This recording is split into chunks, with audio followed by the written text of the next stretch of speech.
to my channel, Dr. J and Your Health. This is the second episode of our Ramadan series. If you were with me the last time, I spoke about the scope of this particular series, telling you what I'll be touching on and how the various facets of this series would go. So if you want to go back and just get yourself acquainted with it, you can check and watch the previous episode and then catch up, okay? Now, so what will I be talking about in this episode? If you are having a chronic medical condition, or you know someone with a chronic medical condition, then this video is for you. Now, there are some of us who live with conditions like diabetes, hypertension. We have some of us with asthmatic attacks, and also as to how well controlled it may be, sickle cell disease, and then the various crises that are experienced by these individuals, like the vaso-occlusive crisis, among others. Some with also chronic ulcers, and the like. Now, are you on medication to try and manage this your medical condition? If yes, then this is for you. If not, this is also for you.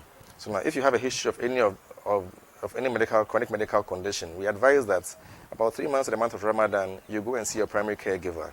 Let the doctor know that in about 3 months, that's in the month of Rajab, thereabouts, going into Shaban, then into Ramadan, all right, you would be engaging in the spiritual exercise that is fasting in the month of Ramadan. Then your medications could be looked at.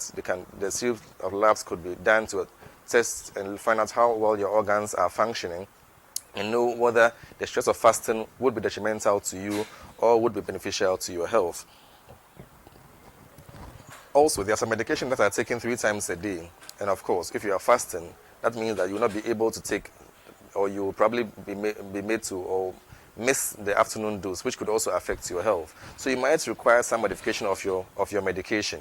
That's why you're advised to go and see your primary caregiver. So, because medicines that are changed, we normally have to have at least a minimum of 3 months to be able to monitor you on those medications, to see to it that the effect is not detrimental to you, and be sure that we have properly moved on or changed your medications without any untoward effects. So this is very, very important. Also, once you're also having a chronic medical condition, the issue is that we want to attain target values. Okay, so you're hypertensive, and you want to attain a target of systolic not more than 140. All right, and a diastolic, let's say, not above 100. So if these are our targets, then the medication that you are taking keeping you within these targets. All right, can I modify the medication so that when it comes to the month of Ramadan, this doesn't have an effect on you? Now, with Ramadan, there's also the issues with your eating pattern, okay, and then diabetes.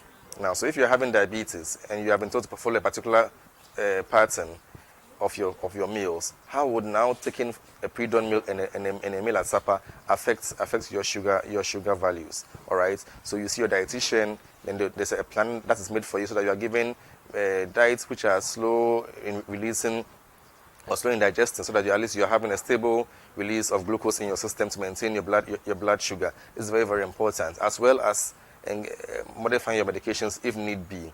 All right. Then we could also do what we call some of the pre-Ramadan fast, like the fasting on Mondays and Thursdays, monitoring you to see how the effects are, and also doing some labs to also tell us. All right.